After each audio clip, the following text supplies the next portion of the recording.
अस्सलाम वालेकुम नाज़रीन, एक नए व्लॉग के साथ आपकी खिदमत में हाज़िर है। नाज़रीन, आज की इस वीडियो में हम आपके साथ कुछ एक्सक्लूसिव इंसाइट भी शेयर करेंगे जो हाल ही में सुप्रीम कोर्ट ऑफ पाकिस्तान में हुआ। और आपको मालूम है जनाब काजी फ़ाइज़ ईसा की जानिब से एक ख़त भी मंजर आम पर आया था जिसमें उन्होंने कुछ बातें कही थी। अब ज़रा ये बात करते हैं या चीफ़ जस्टिस ऑफ पाकिस्तान का जो मतम नज़र है उसको कॉन्ट्राडिक्ट करते हैं। जस्टिस याहिया अफरीदी साहब से मुतालिक भी एक दावा किया गया था कि प्रैक्टिस एंड प्रोसीजर कमेटी में शामिल करने के लिए याहिया अफरीदी साहब को अप्रोच किया गया था। उस हवाले से हमारे पास कुछ इतलात हैं, वो आपके साथ शेयर करेंगे। और दूसरी जानिब जस्टिस याहिया अफरीदी अगेन, उनके हवाले से आपको मालूम है कल एक ख़बर चली थी और वो ख़बर ये थी कि जस्टिस याहिया अफरीदी साहब जो हैं वो फेंसेस को मेंड करने की कोशिश कर रहे हैं।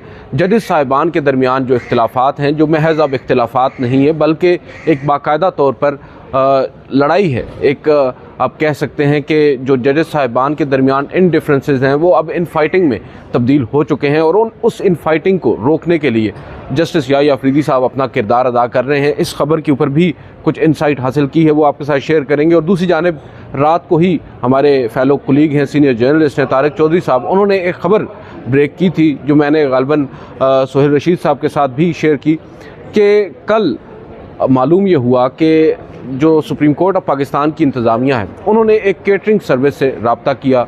जनाब काजी फ़ाइज़ ईसा साहब की जो अलविदाई तकरीब होगी उनके एज़ाज़ में एक डिनर दिया जाता है। हर चीफ़ जस्टिस या इवन जजेस ऑफ द सुप्रीम कोर्ट के एज़ाज़ में डिनर्स दिए जाते हैं, या तो वकला की जानिब से दिए जाते हैं या फिर जो रजिस्ट्रार ऑफिस होता है या इंतज़ामी साइड होती है सुप्रीम कोर्ट की वो तैयार करती है। वकला की साइड से डिनर होगा या नहीं इस बारे में तो अभी हतमी तौर पर नहीं कहा जा सकता, मगर ये बात तो तय है कि जनाब काजी फ़ाइज़ ईसा 25 अक्टूबर को रिटायर हो रहे हैं। और इस ज़िमन में अब एक केटरिंग कंपनी से रब्ता भी कर लिया गया है और रजिस्ट्रार ऑफिस की जानिब से जो इशाइया होगा वो दिया जाएगा सेरेमोनियल हॉल में सुप्रीम कोर्ट ऑफ पाकिस्तान के, जहाँ पर अक्सर औकात ओथ टेकिंग भी होती है। वो सेरेमोनियल हॉल जो है नाज़रीन, उसमें एक सबसे इम्पॉर्टेंट चीज़ ये है कि उस सेरेमोनियल हॉल के अंदर 5 कमरा अदालत जो हैं 1 से लेकर 5 तक, कमरा अदालत नंबर 1, कमरा अदालत नंबर 2 और कमरा अदालत नंबर 5 तक, वो तमाम जो हैं उस सेरेमोनियल हॉल में खुलते हैं। उसकी इंपॉर्टेंस काफ़ी ज़्यादा है, सिग्निफिकेंस काफ़ी ज़्यादा है। उसमें ही अमूमन इस तरह के डिनर्स किए जाते हैं या तकारीब का एहतमाम किया जाता है।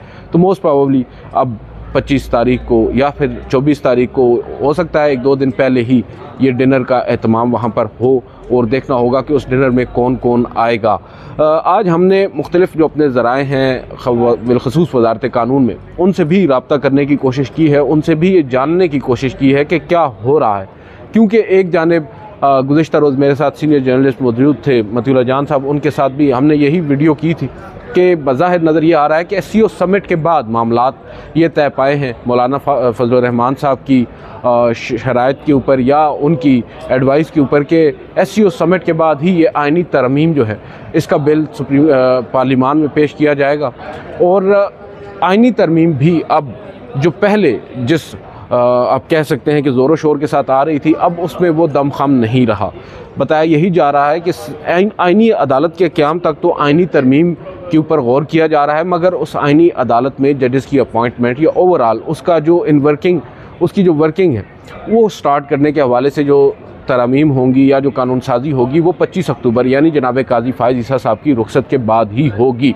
तो इस ज़मन में ये ख़बरें आने लग गईं कि शायद जस्टिस मंसूर अली शाह साहब का नोटिफिकेशन होने जा रहा है। आज जब हमने वज़ारत कानून में ये पता लगाने की कोशिश की तो वहाँ पर तो फ़िल वक्त नाज़रीन एक तरह से आप कह सकते हैं कि खामोशी है।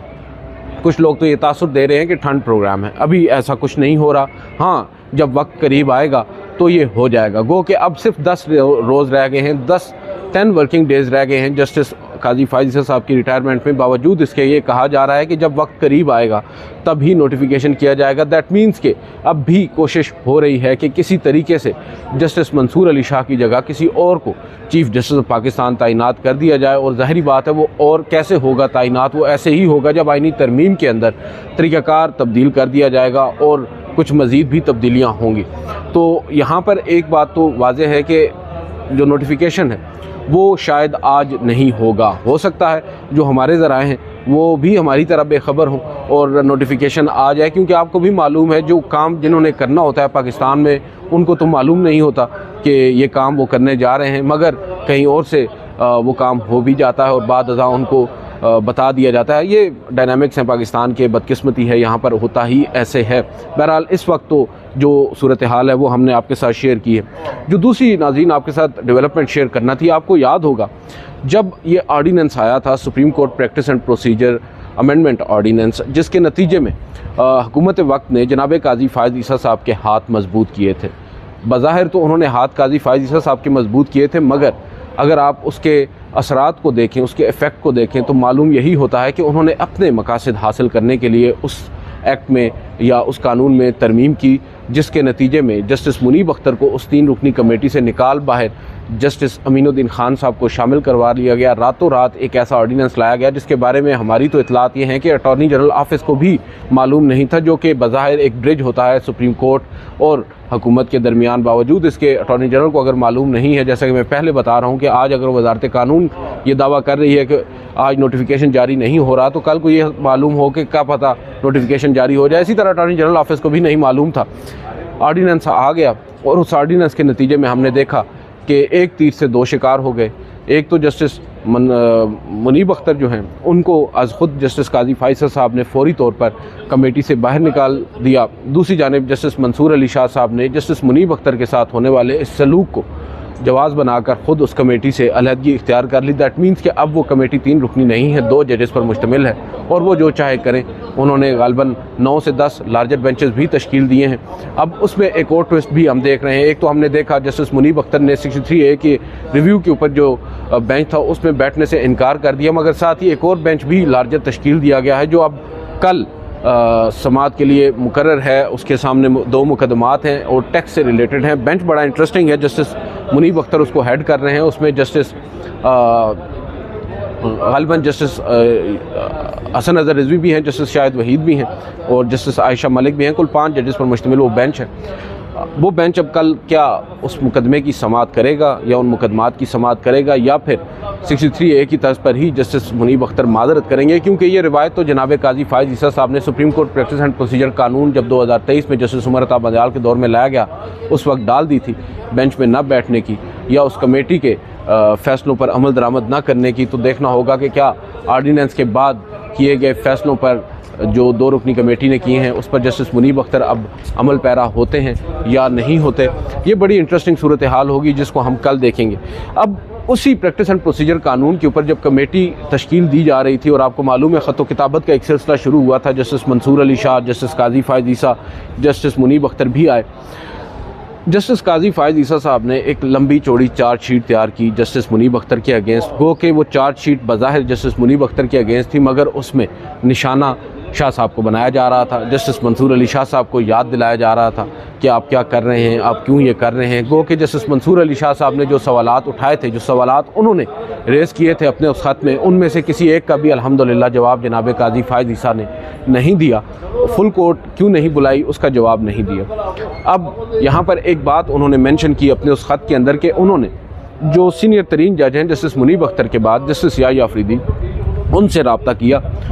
उनसे रब्ता नहीं बल्कि एक मौके के ऊपर जहाँ गालिबन तीनों जजेस साहिबान जस्टिस मंसूर भी मौजूद थे, जस्टिस काजी फ़ायज़ ईसा साहब ने ये कहा कि मैंने जस्टिस याह्या अफरीदी साहब को कहा कि वो कमेटी का हिस्सा बने, मगर उन्होंने इनकार कर दिया। तो अब नाज़रीन ट्विस्ट ये है, ज़रा ये दावा कर रहे हैं और बड़े क्रेडिबल सोर्सेज हैं, वो ये दावा कर रहे हैं कि जस्टिस काजी फ़ायज़ ईसा साहब थोड़ा सा यहाँ पर कहानी को तोड़ मरोड़ कर पेश कर रहे हैं। उन्होंने जस्टिस याह्या अफरीदी साहब से बात की थी, 100% की थी, इसमें कोई दो राय नहीं है, मगर वो बात उन्होंने तब नहीं की थी जब कमेटी दोबारा तश्कील दी जा रही थी, बल्कि जस्टिस अमीनुद्दीन खान और जस्टिस काजी फ़ायज़ ईसा पर मुश्तमिल 2 रुकनी कमेटी ने जब इजलास बुलाकर उस पर कार्रवाई आगे बढ़ाई और फिर कुछ फ़ैसले किए, उसके 1 दिन के या 2 दिन के बाद उन्होंने जस्टिस याह्या अफरीदी साहब से कहा कि हम आपसे रब्ता करने की कोशिश कर रहे थे, हम चाहते हैं कि आप कमेटी का हिस्सा बने। ज़रा ये दावा करते हैं नाज़रीन कि जस्टिस याह्या अफरीदी साहब ने इनकार नहीं किया, और जो लोग जस्टिस याह्या अफरीदी साहब की नेचर से वाकिफ़ हैं, उनको जानते हैं, उनकी तबीयत से वाकिफ़ हैं, वो भी ये मानते हैं कि जस्टिस याह्या अफरीदी फ़िलफ़ौर तो इनकार करने वाले या इकरार करने वाले हैं भी नहीं, वो अकॉर्डिंग टू बुक चलते हैं। अगर जस्टिस काजी फ़ायज़ साहब की जानिब से उनसे गैर रस्मी अंदाज में कोई बात पूछी गई है तो उसका वो एक ही सूरत में जवाब देंगे, जब फॉर्मली उनको अप्रोच किया जाएगा, एक ख़त लिखा जाएगा या उनको कहा जाएगा कि आप आएँ, उस कमेटी का हिस्सा बने, उसके बाद फॉर्मली वो उसके ऊपर अपना मतमा नज़र देंगे। अगर उन्होंने मतमा नज़र फॉर्मली नहीं दिया, इसका मतलब ये नहीं है कि उन्होंने इनकार कर दिया है, इसका मतलब ये है कि आपने उनसे फॉर्मली पूछा ही नहीं है। आपने महज एक खाना पूरी के लिए उनके सामने एक बात रखी जिस पर उन्होंने इनकार भी वहाँ पर बैठकर नहीं किया। बावजूद इसके जनाब काजी फाइज़ ईसा साहब ने उनके उस मौक़िफ़ को इनकार जानकर, इनकार मानकर अपने ख़त में रिप्रोड्यूस कर दिया। ये इंतहाई खौफनाक सूरत हाल है नाज़रीन। जस्टिस याहिया अफरीदी साहब की जानिब से बहरहाल इसके ऊपर अभी तक कोई वजाहत नहीं आई। कल भी ये बात हो रही थी और आज भी मैंने कुछ वकला से ये जानने की कोशिश की कि क्यों कर जस्टिस याहिया अफरीदी इस मामले पर खामोश है। हमें मालूम तो हो कि अगर उन्होंने इनकार किया भी है तो वो किस बुनियाद पर किया है। इनकार करने की कोई वजह तो होती है। एक इनकार होता है जैसे आप 184(3) के ऊपर आपका एक पॉइंट ऑफ व्यू है, आप नहीं समझते कि 184(3) के जो जुरिस्डिक्शन है उसको हर मामले के अंदर इन्वोक किया जाना चाहिए। आप मोस्टली केसेस के अंदर ख़ुद को रिक्यूज़ कर देते हैं या फिर दरख्वास्त को ही नाकाबिल समात करार दे देते हैं। इवन दो आपने जस्टिस काजी फाइज़ ईसा साहब के ख़िलाफ़ जो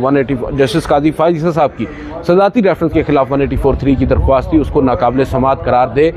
पाकिस्तान बार कौंसिल और सुप्रीम कोर्ट बार एसोसिएशन की दरख्वास्त पर उनके अगेंस्ट जो रेफरेंस था उसको क्वाश करने का फ़ैसला दिया था।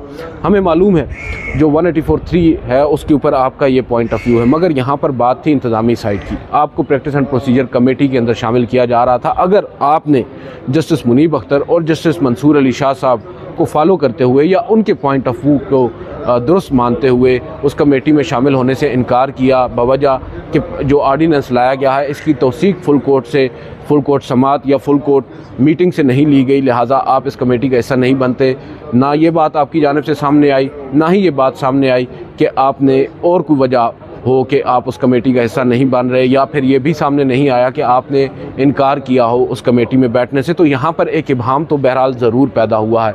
जस्टिस याहिया अफरीदी साहब के बारे में गो के हमारी भी ये राय है कि वो हर उस मामले में टांग नहीं अड़ाते जो उनसे मुतल्लिका नहीं हो। वो ख़ुद को दूर रखते हैं मुख्तलिफ जो कंट्रोवर्शियल इशूज़ हैं उनसे। उनका राइट है, उनका इख्तियार है, वो जैसे भी करें। मगर ये जो नाज़रीन ज़राए दावा कर रहे हैं ये बड़ी ही खौफनाक सूरत हाल है कि एक चीफ़ जस्टिस ऑफ पाकिस्तान वो एक बात कर रहे हैं, एक तासुर कायम करने की कोशिश कर रहे हैं। और मेरे जो ज़राए से बात हुई थी उस वक्त जो चीफ़ जस्टिस काजी फाइज़ साहब के बड़े करीबी ज़राए हैं वो भी हमें यही बता रहे थे कि काजी साहब ने अप्रोच किया है जस्टिस याहिया अफरीदी साहब से और जस्टिस याहिया अफरीदी साहब ने माजरत कर ली है उस कमेटी इजलास में बैठने से। बावजूद इसके अब जो ज़राए हैं वो ये कॉन्ट्राडिक्ट कर रहे हैं। वो ये कह रहे हैं कि उन्होंने अप्रोच किया ज़रूर है मगर उन्होंने अप्रोच उस इजलास को बुलाने के बाद, अपने फ़ैसले करने के बाद किया है और उसमें भी जस्टिस याहिया अफरीदी साहब ने इनकार नहीं किया। तो ये जो एक दगरगू की सी सूरत हाल बन चुकी है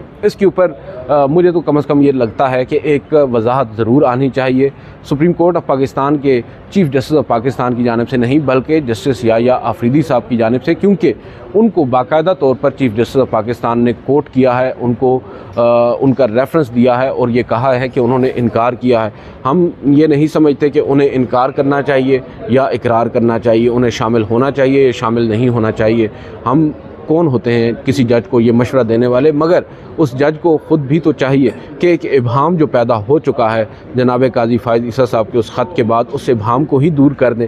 आप वाज़े कर दें कि आप अव्वल तो अगर आपने इनकार किया है तो क्यों कर आपने इनकार किया है, और अगर आपने इनकार नहीं किया तो क्यों कर जनाब काजी फाइज़ ईसा साहब ने ये कहा है कि आप इनकारी हैं उस कमेटी का रुकन बनने से या उसका हिस्सा बनने से। ये बड़ी अहम चीज़ है। दूसरी जानिब नाज़रीन जस्टिस याहिया अफरीदी अगेन उनके हवाले से ये ख़बर दी जा रही है और ख़बर भी बज़ाहिर कुछ हुकूमती या जो जस्टिस काजी फाइज़ साहब के कैंप के लोग हैं उनकी जानिब से आई है सामने कि जस्टिस याहिया अफरीदी साहब ने एक ब्रिज का किरदार अदा करने का फ़ैसला किया और उन्होंने रब्ता किया है चीफ़ जस्टिस ऑफ पाकिस्तान से भी और दीगर जजेस साहिबान के दरमियान जो इस वक्त एक जंग नज़र आ रही है, एक सर्द जंग है, एक लड़ाई है, एक इन फाइटिंग है जो अब इख्तिलाफ़ात से काफ़ी आगे जा चुकी है। उसको ख़त्म करने के लिए, मामलात को कूल डाउन करने के लिए एक कोशिश की गई है जस्टिस याहिया अफरीदी साहब की तरफ से।